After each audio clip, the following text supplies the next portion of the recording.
Tonight, fighting an early flu season, the impact on hospitals, and the concerns over vaccine hesitancy. Whatever protection you can get, it does make a difference. Plus, population pressure. We needed to bring our immigration level to a more sustainable level. Canada's growth halts, reporting a non-pandemic drop for the first time. And a mission to give. I think wherever there's a need, we want to be on the front line to help them see that need met. The charity organization salvaging supplies which would otherwise go to waste.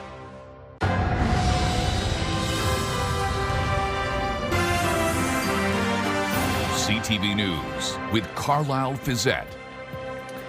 Good evening. Thanks for joining us. We begin tonight with the surging flu season and its expected peak still a ways off. It's already starting to cause issues at hospitals, including here in London. We'll have more on that in a moment. But first, Annie Bergeron-Oliver has more on the national outlook.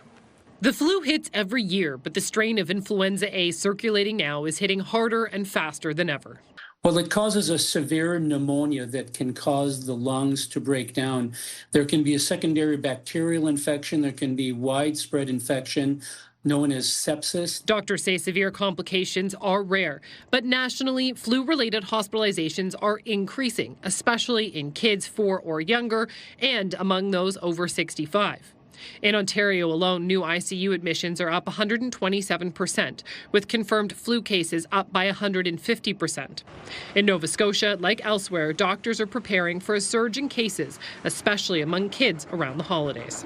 We tend to underappreciate the need for vaccination, and I certainly know in Nova Scotia, our uptake of vaccine in infants and young children is far from where ideally we'd like to have it. Whatever protection you can get, it does make a difference. Jill Promoli knows firsthand how devastating the flu can be.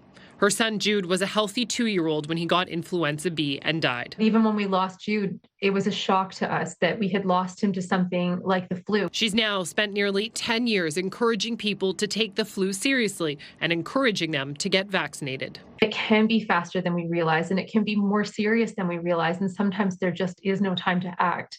So the more steps that you can take to prevent getting the flu into your home in the first place, the better. Doctors say the influenza outbreaks are starting earlier than usual, and they're encouraging everyone to get vaccinated. Annie Bergeron-Oliver, CTV News, Ottawa.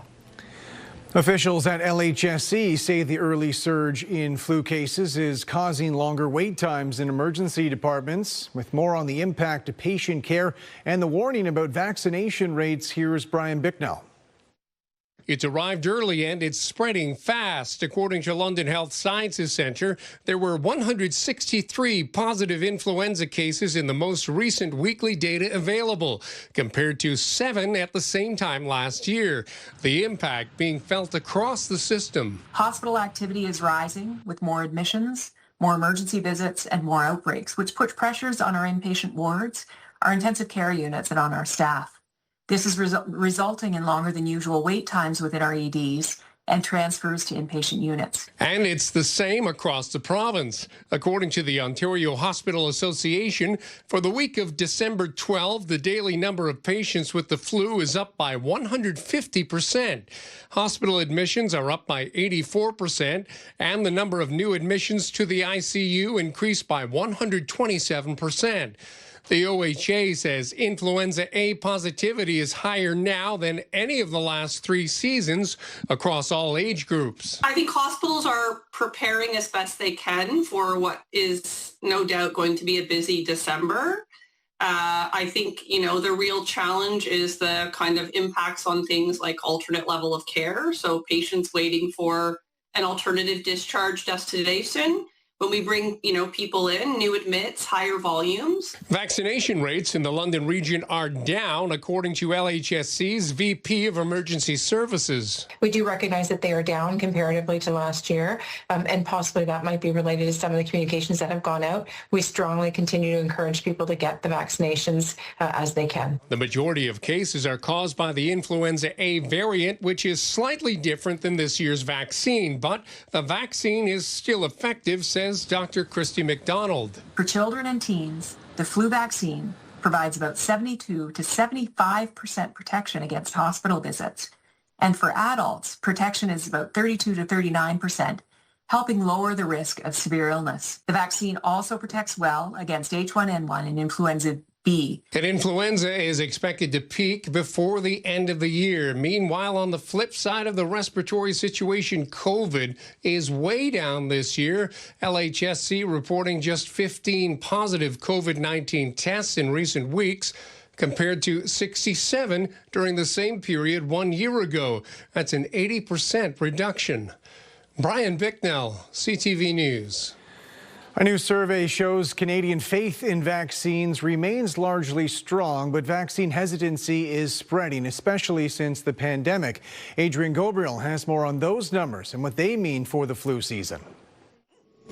Cases of the flu are rising across the country, along with vaccine skepticism. Since COVID, there's been a lot more vaccine hesitancy. A new Leger healthcare poll has found that 74% of Canadians have faith in vaccines, while the majority say their confidence has remained unchanged. 26% have lost confidence.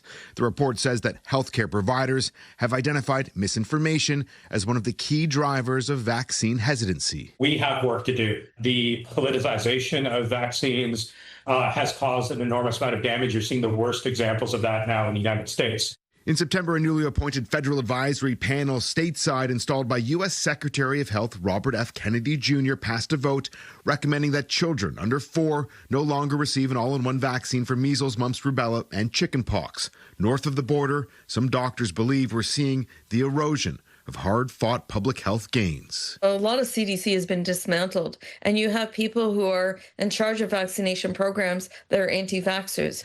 The efficacy of this year's flu shot is still being determined. The circulating strain right now is mostly influenza A, H3N2, and it's a little bit mismatched from what's in the vaccine. Though doctors we spoke with say the vaccine still provides vital coverage. Will the seatbelt guarantee to save your life? No. Will it reduce the chance that you get a really bad traumatic injury or die? Yes. Vaccines are the same way.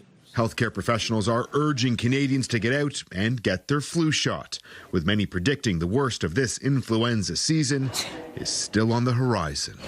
Adrian Gabriel, CTV News, Toronto.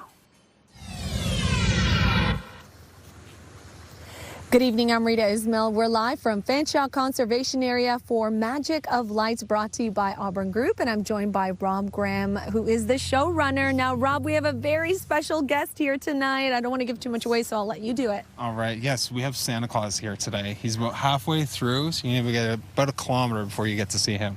Now, we have 2.5 kilometers of dazzling lights here, spectacular show, a lot of hours put into delivering this. Tell us a little bit about. Yes, I was part of the setup crew and part of Takedown. So yeah, I've seen all aspects of it, so I can definitely attest to it being a little struggling at some times. Yeah, but it's worth it. And if you do come down, not only do you get to go through this beautiful light show, but you also get to give back. Yes, the Children's Health Foundation's been amazing for us to donate for. We have lots of people coming in right now just helping us donate as well, so it's great. Yeah, so a portion of the proceeds go to the Children's Health Foundation. And of course, tickets are still available, and the Magic of Lights runs right into the new year, which is incredible. Where can folks get some tickets? magicoflights.com/London. And you can get the tickets all the way up to January 3rd is when we're open, including Christmas Day we're open. Yeah, you said 7 days a week, 5:30 to 9:30, including Christmas Eve. That is so exciting. Thank you so much, Rob. I really appreciate it. Let's get right into the forecast. Last year when I was here, it was absolutely freezing. Today, nice and mild, which is great news for me, but not so much for the snow that we've been able to accumulate, especially over at Bowler Mountain. We have rain in the forecast and mild conditions for your Thursday as well. We are tracking the next weather maker. A few clouds tonight. Heading into tomorrow, those clouds will increase, and so will the wind. It will gust throughout the day ahead of this low pressure system, and this system will bring with it a mixed bag of weather. I'll tell you what that means coming up a little later in the show, but for now, I'm going to throw it back to you in the newsroom. Carlyle? Rita, thanks very much. Canada's population declined this year, something that has only happened one other time during the COVID-19 pandemic. As Heather Wright reports, the drop has to do with immigration policies and will likely impact the Canadian economy in a big way. The federal government promised to, quote, get immigration under control, and preliminary numbers from Statistics Canada suggest efforts to curb the number of immigrants are working. Between July 1st and October 1st of this year, Canada's population decreased by about 76,000 people, mainly due to a reduction in the number of non-permanent residents. Stats Canada attributes the decrease to record high outflows, with about 74,000 people with a study permit leaving the country. We needed to bring our immigration level to a more sustainable level. And at the same time, we've doubled down in budget 2025 to attract the best and brightest in our country. This decrease follows record rates of population growth between 2022 and 2023, an immigration policy aimed at part in helping companies fill thousands of empty jobs following the COVID-19 pandemic. But the increase also exacerbated existing challenges with housing and health care. One of the things that it doesn't seem to be any huge consensus on is what our perfect immigration levels should be. Michael Hahn is a professor and demographer at Western University and says a shrinking population can have positive impacts, such as driving down housing prices. But he warns there can be negative impacts too, especially when the changes happen so quickly. You know, wide open, wide shut.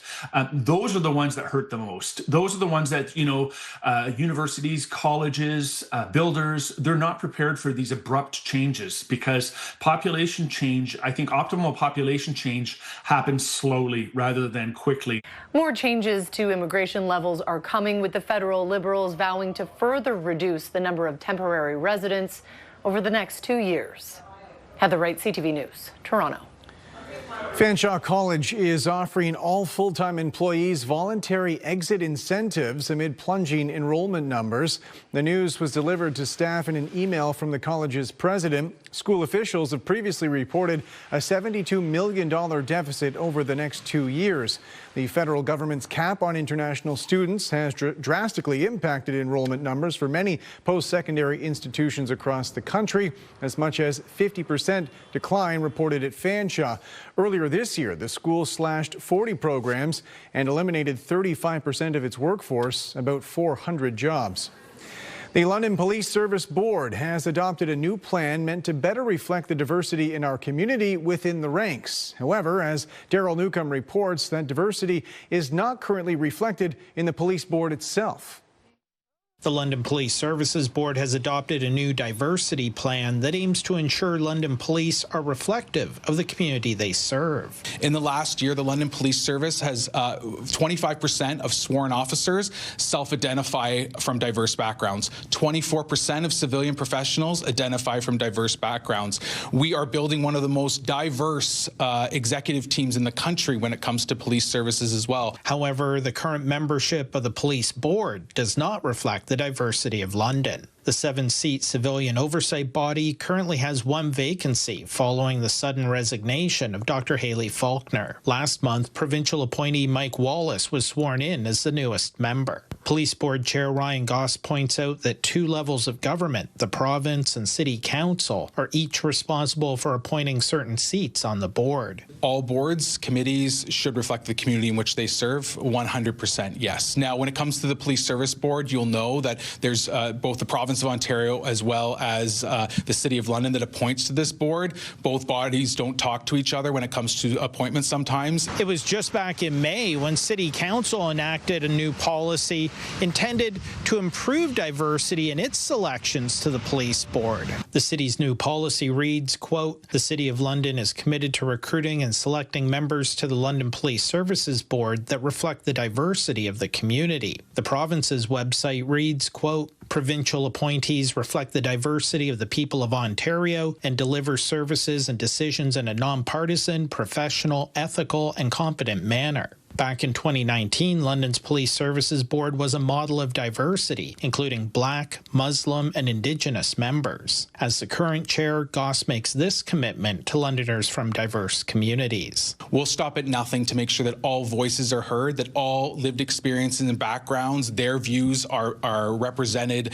within this room. In 2017, the police board was expanded from 5 to 7 members in order to reflect the growing population and diversity in London. Daryl Newcomb, CTV News.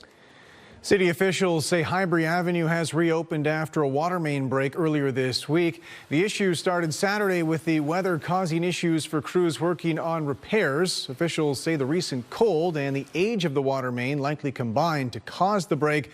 It was installed in 1949.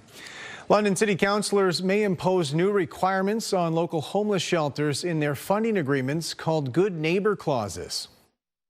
I heard really loud and clear that a good neighbor clause is something that they'd like us to really be moving forward with.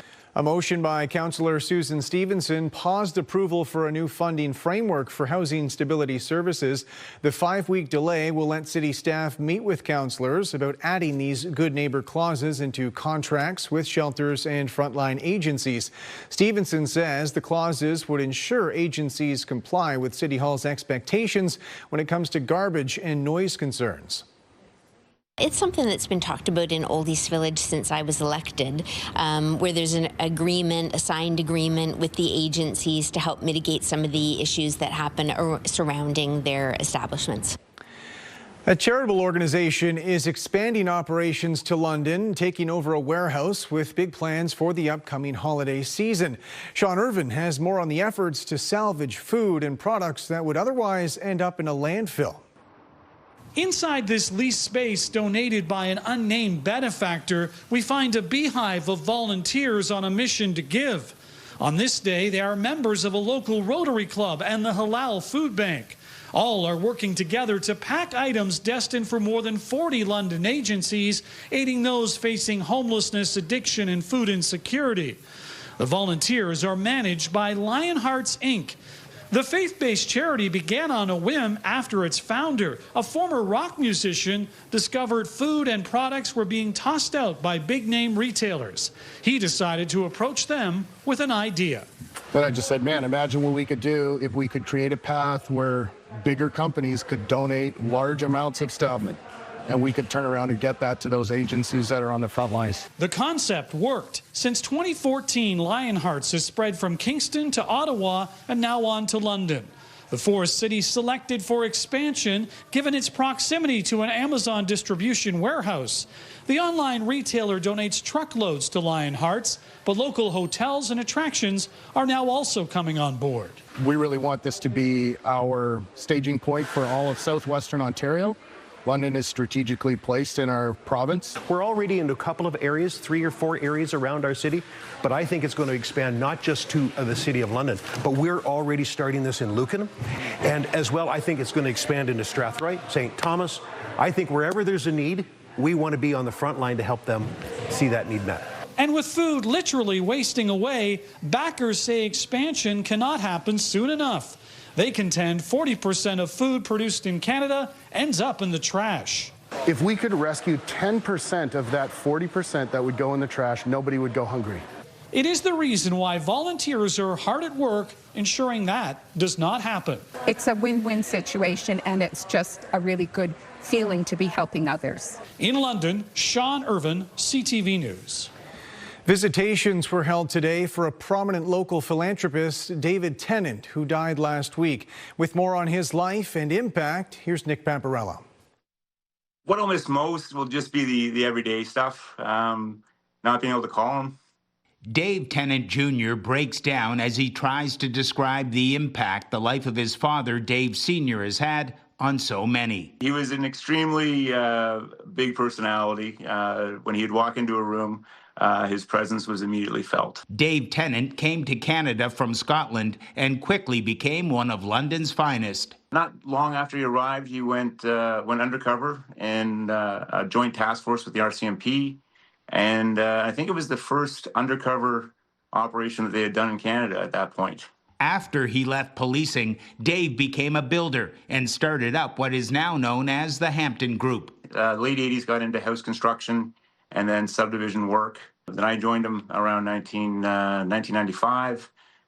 We were primarily building houses in our own subdivisions out in Strathroy and Ilderton. And then from there, we just went into straight developing of subdivisions. He later got involved in politics, serving as chief of staff for then Minister of Trade Tom Hawken during the Free Trade Agreement in the 90s, and also getting involved in the mayoral bid of Jack Burkhart. Then, when in his 60s, he began charitable work in Sudan, helping develop farmland. Yeah, my dad always saw politics as a way to give back to the country that he loved, Canada.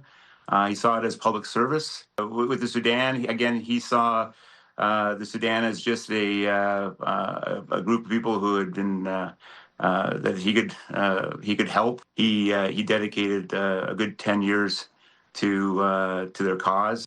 As a young man, he was a competitive swimmer and remained active until he passed away. Even in his personal life, when he would decide to take up jogging, he would it wouldn't just be jogging, it would have to be a marathon. Married to his wife Jennifer, Dave had 2 kids and was papa to 7 grandchildren. That was probably, being a papa was probably his greatest job that he had. Dave Tenant was 78. Nick Paparella, CTV News. When we come back, it's the Tee-Up with Brent Lail, a retirement announcement bringing the end of an era for Western Mustangs football.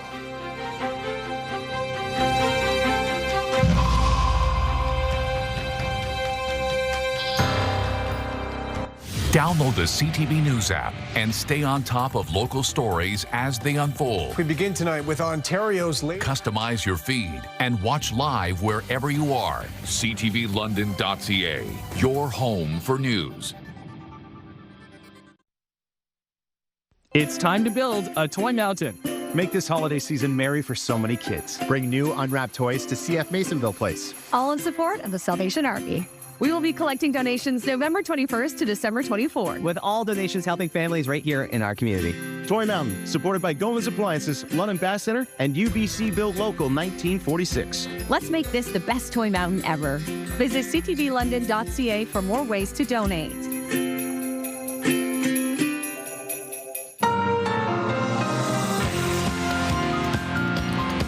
Welcome back. It's time for the Tee-Up with Brent Lail. And Brent, the World Juniors start next week. Canada looking for redemption after back-to-back 5th-place finishes. Yeah, and they'll play a pair of exhibition games starting tonight in Kitchener, then again Saturday at Canada Life Place in London. Yeah, obviously not the result we wanted last year, and we're going to take that fire into this year and hopefully get it done. There's Londoner Jet Luchenko, who was part of last year's team, which lost in the quarterfinals and is back looking for redemption. That all starts tonight against Sweden. Cameron Reid, the captain of the Kitchener Rangers from nearby Aylmer, will play in front of his home fans at the Odd tonight. They're going to see it's really electric. I mean, I know every game that I've played in the Odd, it's always been one of the best. It's better each time, so it's going to be really electric. I bet they're going to have their eyes opened a little bit, and they're going to be a little shocked about how loud and electric it's going to be. So they're going to expect, they should expect big things out of them because I know they're going to bring it. Now, meanwhile, Brent, the London Knights will be making do without their coach and captain who are away on international duty. Yeah, and tonight they're in Owen Sound, Carlyle to take on the Attack in what's an important matchup. The Attack and Knights both tied with 37 points going into this evening's game. London associate GM Rob Simpson tells me that they need to compete the right way because they're in a very tight race in the Western Conference this year. Tonight is a big one, a 4-point game, really. The Attack have 2 games in hand, so if they can get one tonight, they're in a much better spot going into their final weekend before the break.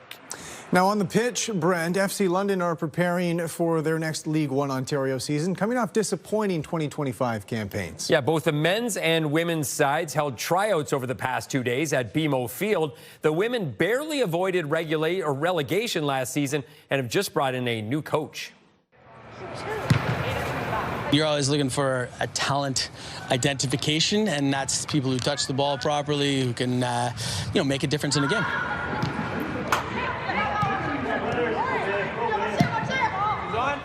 The women's team, which won the League One Cup in 2024, suffered a number of injuries last year and barely held on to retain their spot in the top division.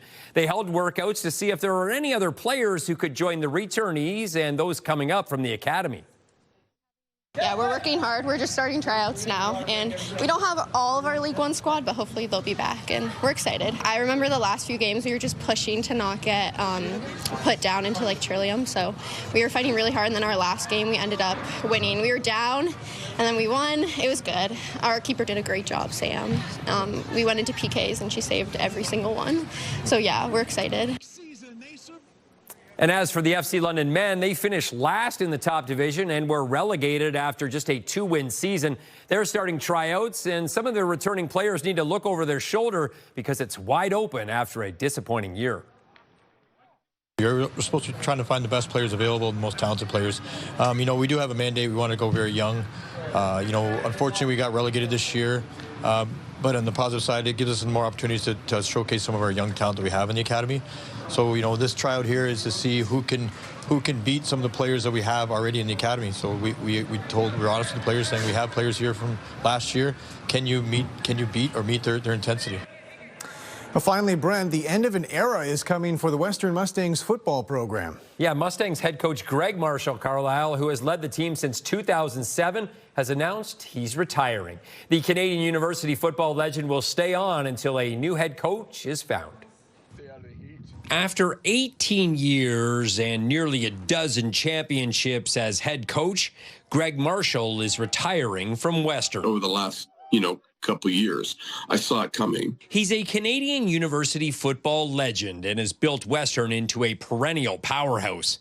However, he's 66 years old, and now it's time to do other things, like spend time with his wife and 6 grandchildren. I want to be there and do other things too. And my wife's been carrying the load for a long time. It's just a hard decision when you're leaving something that you love. He made this program about family, even bringing his own boys on road trips when they were young. He then was fortunate to coach all 3 of his sons. One year they all played on the team together. That certainly was one of the highlights. And I remember, going into that year and going, I wish this could last forever, but it doesn't. It was one season, but it was a pretty special season. A star on the field from 1978 to 82, he would later return as coach.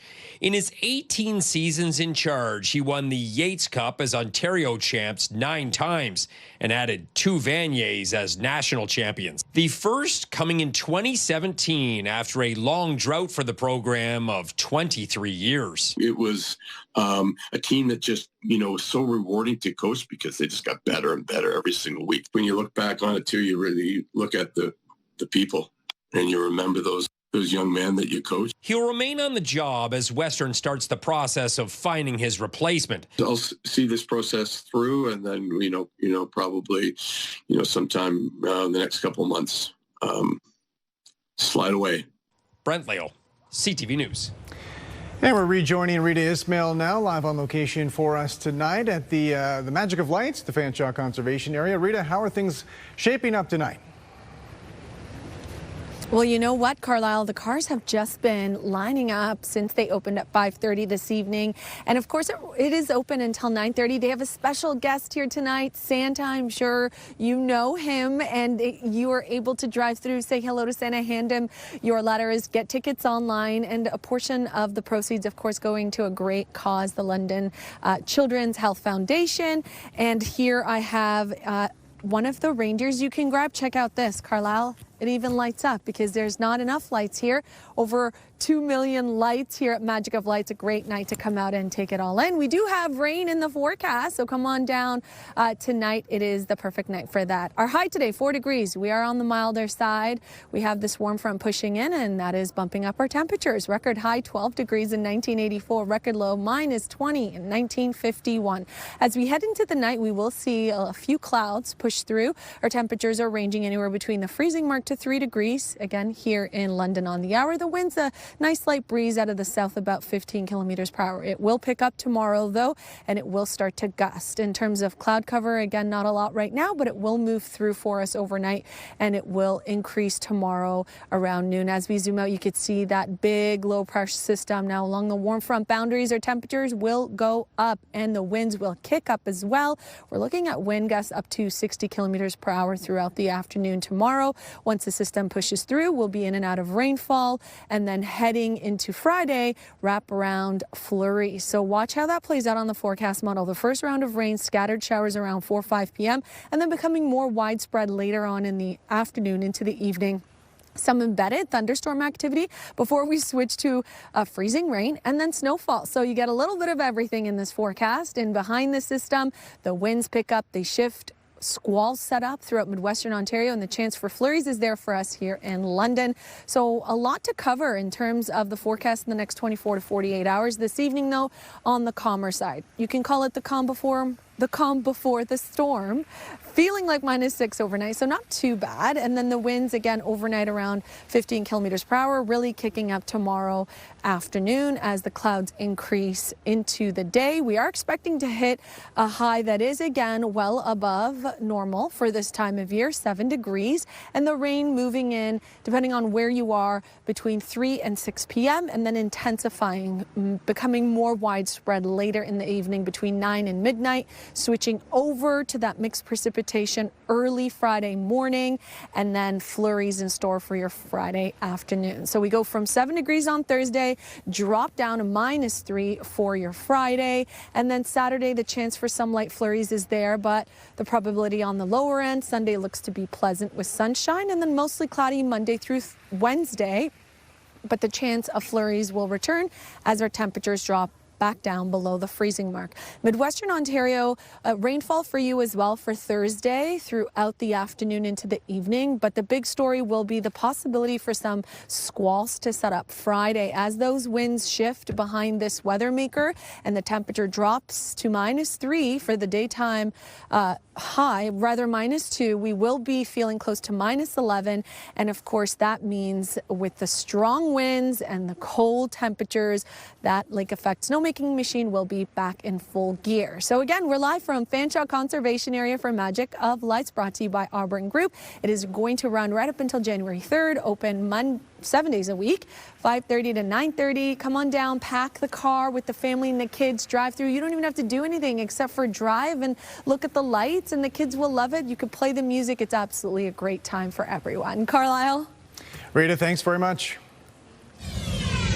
Still ahead, an institution in London dining on the move. Details on the Malibu restaurant's new location after the break.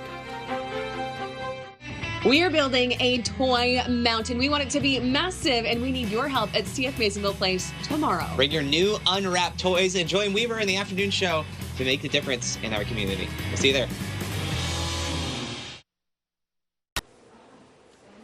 Welcome back. An iconic London eatery is on the move. The Malibu Diner has served East London for 7 decades. And with more on the restaurant's next chapter, here's Jerry Dewan.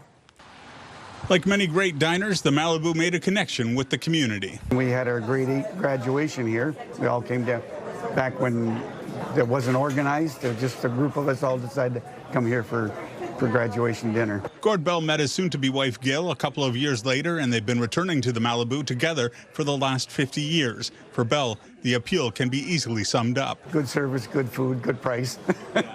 The restaurant has seen a number of owners over the years. Jessica Quinn took over about 10 years ago. When I bought it, I didn't think so much, actually, just like an investment and to run a business. But it didn't take long to understand the passion customers have for the Malibu. Lots of story happened, and I realized we have lots of regular royalty customer, and the family restaurant is a part of the community. On this day, there's a gathering of nurses and other healthcare professionals from University Hospital. They've been meeting like this once a month for about 30 years, bound together by the challenges they faced in their profession. We talk about, issues that are going on in our houses and homes and families, and support one another. For the last 10 years, they've been coming to the Malibu. It's like home for us to come in here. We all feel so welcome.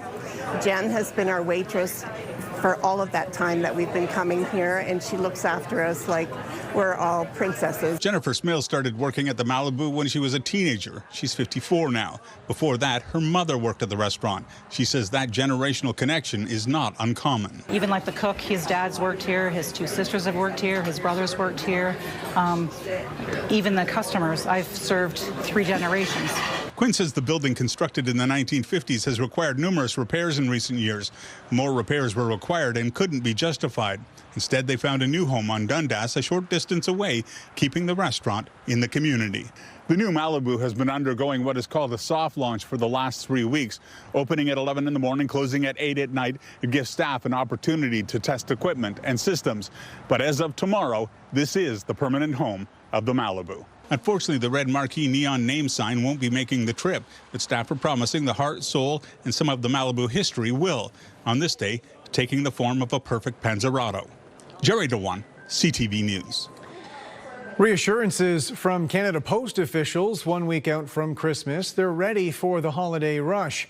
They say they expect letters and parcels will be delivered on time. Last month, Canada Post and the union, representing thousands of mail carriers, agreed in principle to new contracts. The deadline to send Christmas cards nationally was today. The deadline to send packages by regular mail nationally and regionally has already passed, but there are still options to get them there by Christmas if you pay a bit more.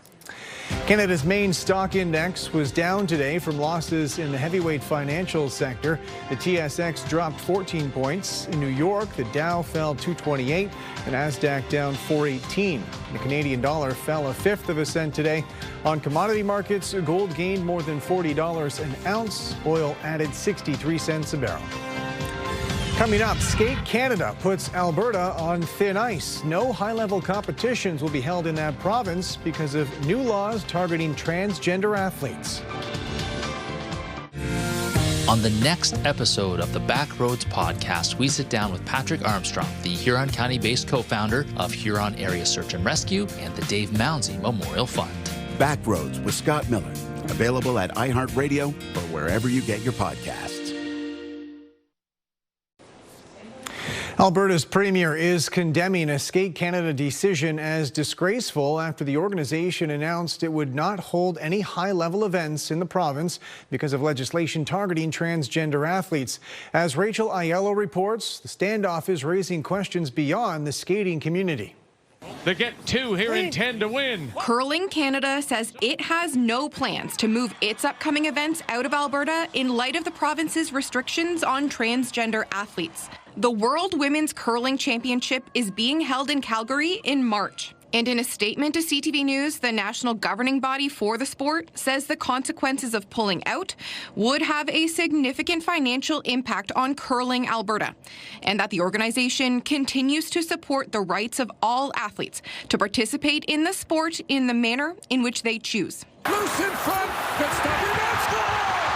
Hockey Canada also tells us it has no plans to adjust its event schedule at this time. Canada. After Skate Canada announced its boycott, citing Alberta's ban on trans athletes participating in female amateur sports, Premier Danielle Smith demanded an apology, while LGBTQ2S+ advocates celebrated the decision. If reason and the will of the voters is not being, utilized by our government, then it's going to have to be our dollars at our events that are communicating to them what is right. Canada's Secretary of State for Sport says while these organizations make decisions independently based on evidence and athletes' rights, the federal government believes in a sport system that provides opportunities for all Canadians to participate and excel without discrimination. We reached out to several other winter sporting organizations to see if they plan to change their policies, but have yet to hear back. Rachel Aiello, CTV News, Ottawa. Provincial police say they've dismantled an organized crime network responsible for hundreds of vehicle thefts. By disrupting the infrastructure that enabled stolen vehicles to move beyond our borders, we have significantly impacted organized crime's ability to profit from these offenses. According to OPP, Project Chickadee began 2 years ago when officers recovered 4 stolen vehicles in the Toronto area. Investigators say they found evidence that led them to a larger criminal organization shipping vehicles overseas. They say more than 300 stolen vehicles have since been recovered, and 20 people now face more than 130 charges. London police released a video on social media today, 1 year after the death of a local boy killed when he got off a school bus. In one moment, our little boy was gone and our lives were changed forever. That's the mother of Dante Caranci, who was hit by a driver on Longwoods Road last year. In the video, she and London Police Chief Ty Trong urged drivers to always stop when school buses have their lights flashing. 2 people face charges related to the young boy's death, and both of those cases remain before the courts. The photo of the day is brought to you by Auburn Group's Magic of Lights, on now until January 4th.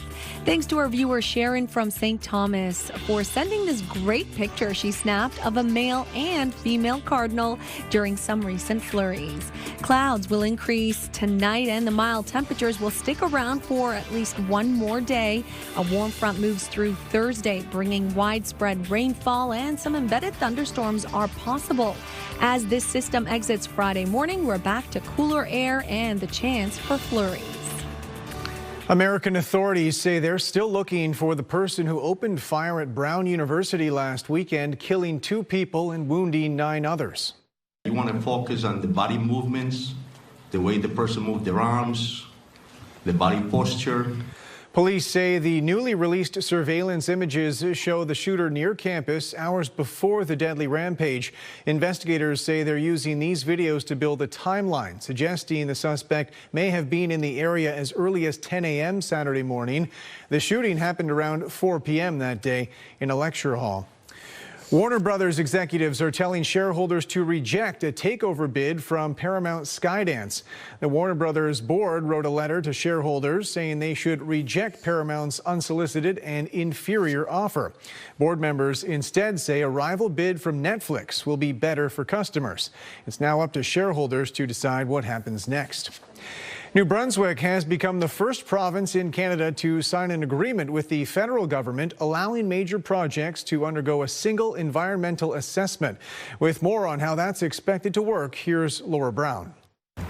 The proposed tungsten mine just north of Fredericton, known as Sisson, likely saw some duplication when it underwent federal and provincial environmental impact assessments, says Premier Susan Holt, and she's trying to avoid that for future projects. Because we have a number of critical mineral projects that we're looking to advance, and we have to time them properly because of market conditions, the way prices move. So she signed an agreement with the federal government, which will see future projects only have to undergo one environmental assessment rather than a federal and provincial one. New Brunswick is the first province in the country to sign such an agreement. The next project proponent will benefit from more reliable timelines, expedited collaborative processes, but no less rigor or no less work to determine if, in fact, the environmental assessment has merit. There were several questions on the status of the Sisson Mine project, which was referred to by name during Ottawa's major projects announcement last month. That means it could receive fast-tracked regulatory and financial backing, but LeBlanc acknowledged the challenge is that financial component.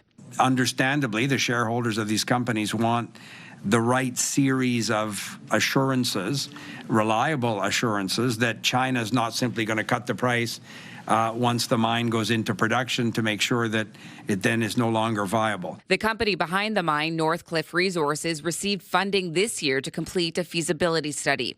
The CEO told CTV News in November he hopes the results, including an updated project cost, will be complete in the spring. Laura Brown, CTV News, Fredericton.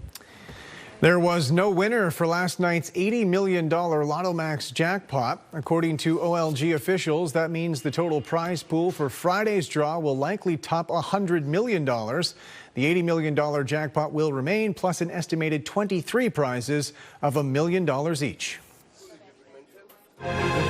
London's top stories. We have breaking news tonight out of Ottawa. The latest in the breaking news alerts. I'm tracking an area of severe weather. It'll start. And watch live. A development now to a story from City Hall we brought you. Download the CTV News app. Welcome back. A plant species previously designated as locally extinct has been rediscovered in southern Ontario. Canadian Wildlife Federation officials say the Illinois tick trefoil was last reported in Canada back in the 1970s. That was until a photo of the plant was recently uploaded to a biodiversity app. They say since then there have been 30 reported observations in the Brantford area, leading to a reassessment of the species. Officials say the flowering plant is now considered endangered because of the limited native prairie habitat remaining in Ontario. And finally tonight, a maritime craftsman with an appreciation for the ornate. And as Sarah Plowman reports, at this time of the year, he's at his busiest. Ornaments can hold meaning, spark memories or thoughts of loved ones. Behind each one made here is Curtis Dion, a master glass blower. It's kind of a lost art. There's very few people doing it in Canada. The holidays bring in a lot of orders. He sometimes crafts more than 100 ornaments a day. We do the hummingbird, the dragonfly, the bumblebee. We do a mushroom. We do a pickle. Each demands precision and practice. Like dipping a spoon into a pot of honey, Dion dips a blowpipe into a furnace of molten glass, twirls it, and rolls it in color. And then we're going to hold it upwards and compress a little bit of air into the pipe so that a bubble starts to emerge. Like a dance, Dion and his assistant move quickly. Owen Steele has perfected the last touch, the hook. And while I'm doing it, I'm also sort of in that meditative, almost Zen state. In high demand this year is the pickle. I'm giving it as a gift. That comes with a game of hide and seek. Whoever hides the pickle has a special gift, and whoever finds the pickle receives the gift. Heather Rogers is after a snowflake. I just feel like they're unique and they're handcrafted. Each ornament is a chance to share a piece of his passion and connect to the community. I think the ornaments that people put on their trees become part of like a lasting memory, you know, part of their tradition, and it gives us the opportunity to become a bit of a household name. Adding his touch to a family's tradition. Sarah Plowman, CTV News, St. John. That's it for us. Thanks for watching. For your latest local headlines, you can always head to our website. For all of us at CTV News London, I'm Carlyle Fiset. Have a good night.